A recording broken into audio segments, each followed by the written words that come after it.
Hi everyone, this is Gordon here from Little Red Dot down in Singapore. Today, just want to do a review on the Stormbreaker. This is a new entry from SOTO for a camp stove, the Stormbreaker. Now, there are lots and lots of camping stoves in the market, and this review is not to prove that this is the best or is the worst, but it has suited my needs in camping, and I will share with you in just a moment. We're going to go through with the review of the camp stove, the Stormbreaker, as well as its performance and why I think this is a very, very good stove that you might want to consider. So let's jump on it.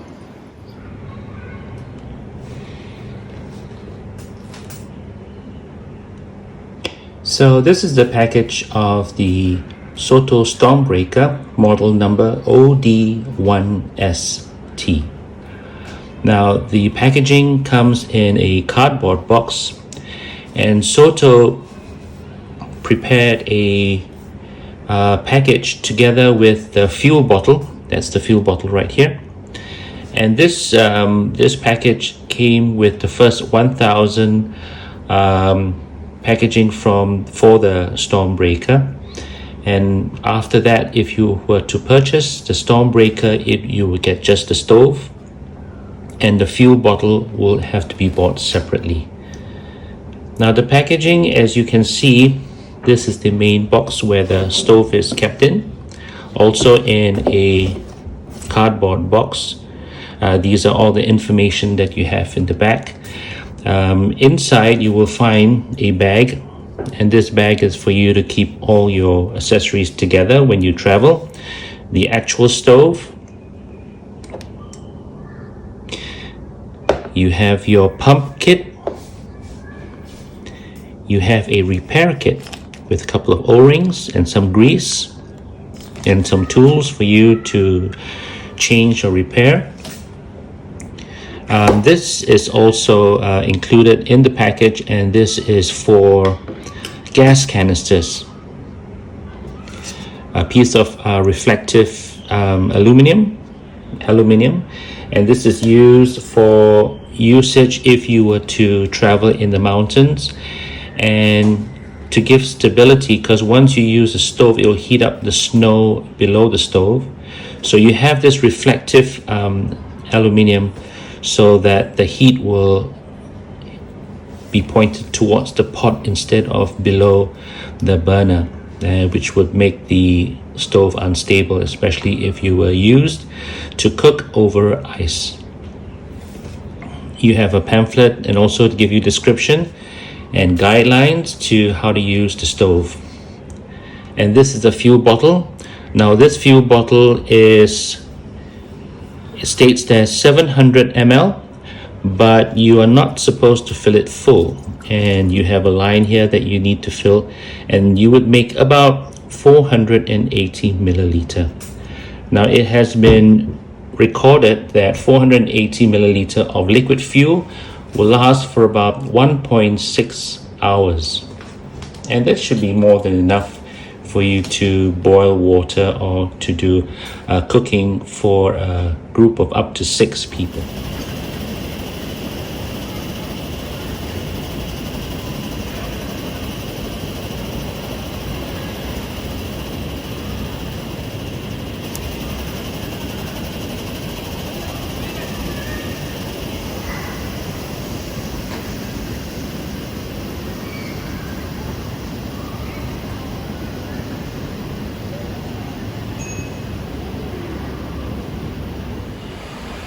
Okay, so now we're going to start up the stove.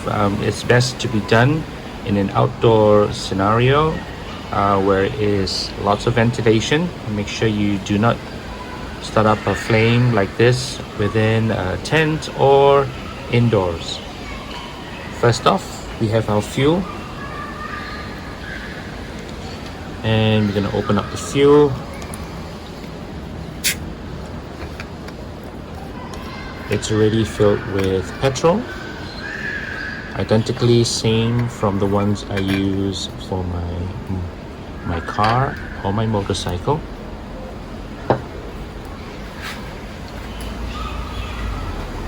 I'll now insert the pump.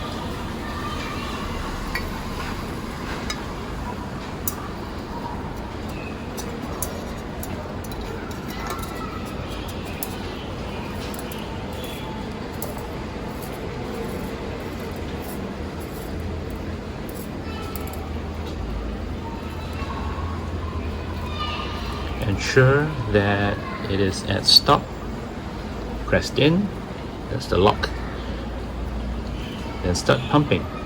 So we're going to be pumping until this indicator pops out showing a red line, and that would tell you that there's adequate pressure inside the bottle for it to be used for the stove.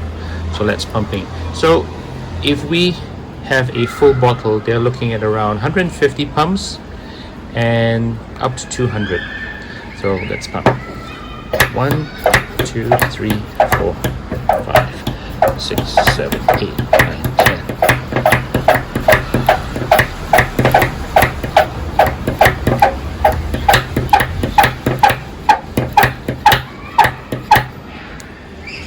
So it's about 90.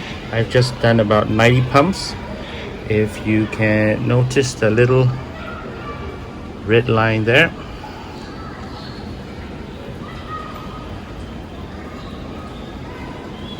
So it should be enough pressure inside. Once that is done, lay this flat in this direction so you know that the top of the tube is able to breathe air.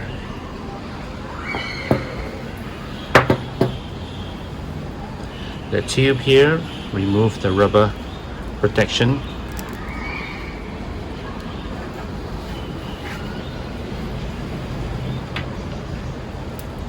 Over here, same thing.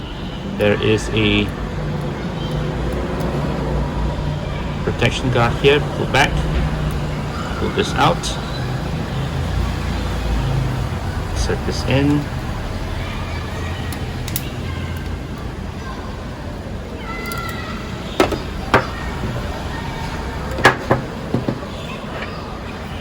That's it, we're ready to start the flame.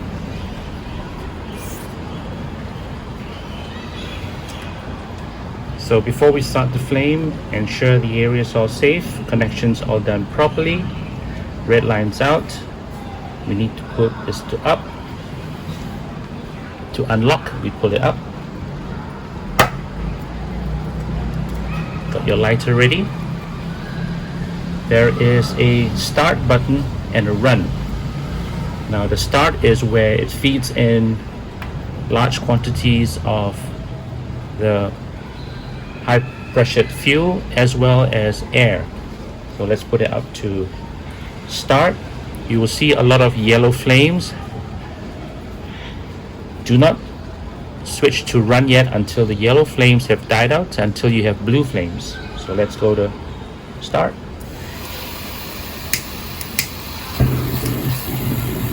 You notice the yellow flames?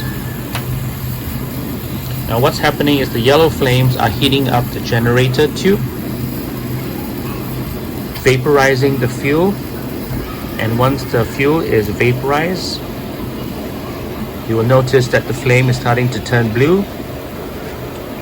Let's switch it to run.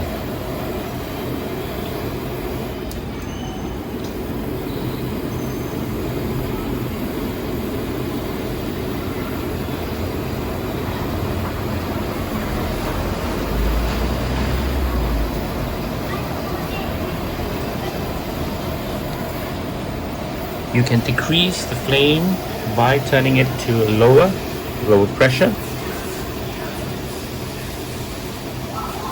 or increasing to high.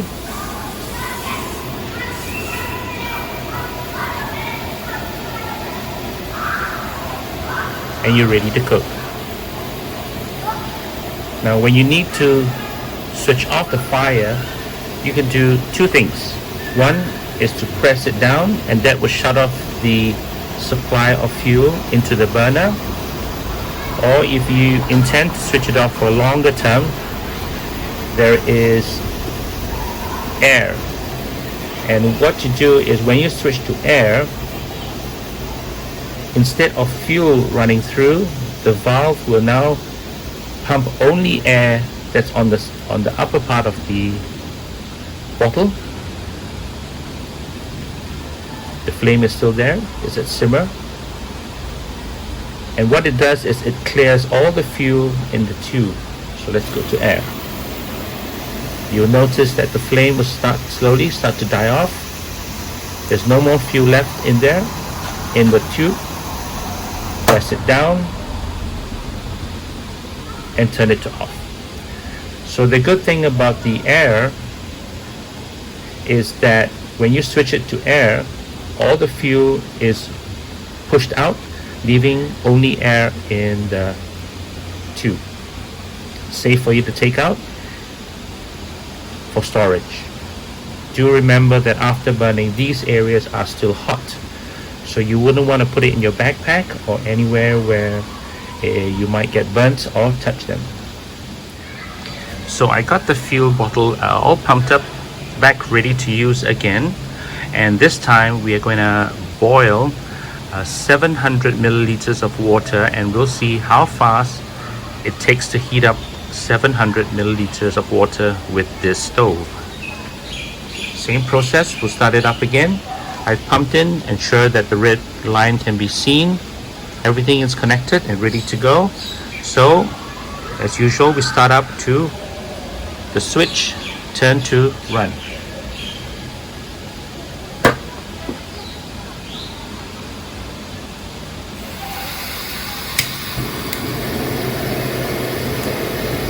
Now, this time round, you didn't get so much of a yellow flame because the generator pipe is already hot and it vaporizes the fuel. I'm gonna switch it to run.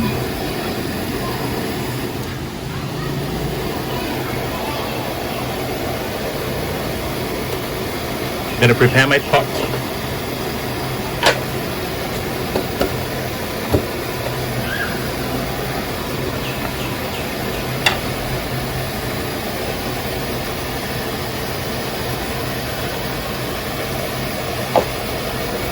I have 700 ml water.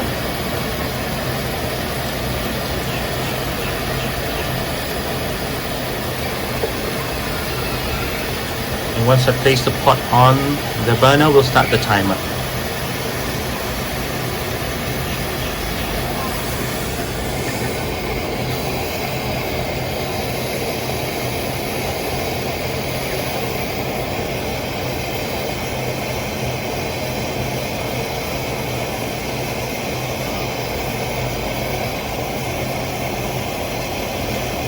With 15 seconds just in, it's already starting to show bubbles at the bottom of the plate. Let's get this closer.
One minute 50 seconds, healthy amount of bubbles. We'll stop the timer once it starts churning.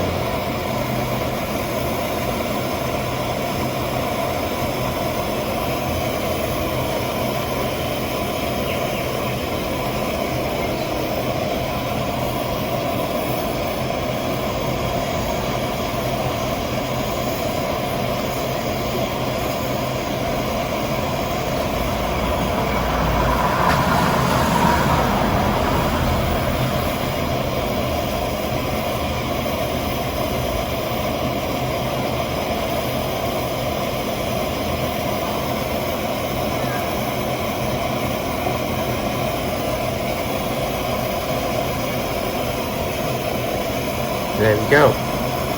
Nice hot boiling water. 2 minutes and 39 seconds.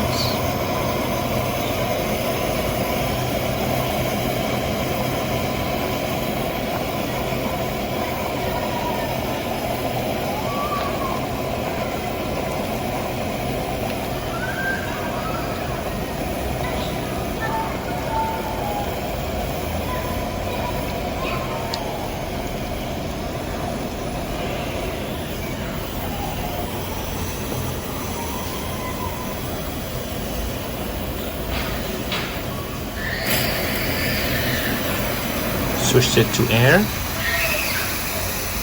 Flame extinguish. Press to switch off.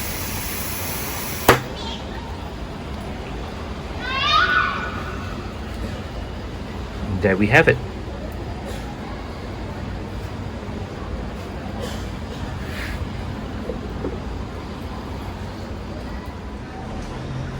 So after the cooking and time to store, what I do is I left the switch at air.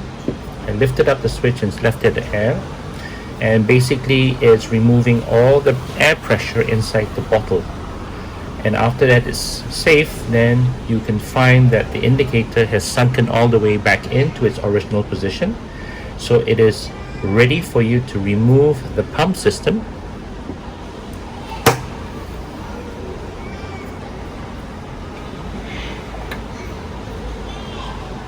For traveling to your next destination.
Also, the pot that I used, I just poured away the hot water.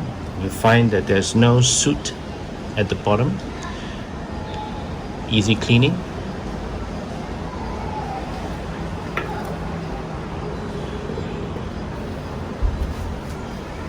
And that is the Stormbreaker by SOTO. Conclusion is, I wanted a stove. When I go camping, most of the time, one of the common trash that I find in a lot of campsites are canisters, gas canisters, which is thrown away. That is pretty sad, because recycling is something that everyone should participate in. By using this multi-fuel stove, I could use fuel that I use in my car, go camping, cook, and when I get back home, whatever's not used, I can pour it back into the tank of my car or my motorcycle and clean up everything, and it's good as new. So I find this system really, really good, useful, and I'm pretty happy that SOTO has come up with this new Stormbreaker. It is very popular these days, and you might find it not available in a lot of stores, but do check out. If I'm not wrong, Amazon has it on site, and it's something that you can look for, or go to your nearest camping dealer and ask for Stormbreaker.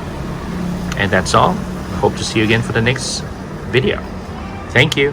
Thanks for watching. Bye.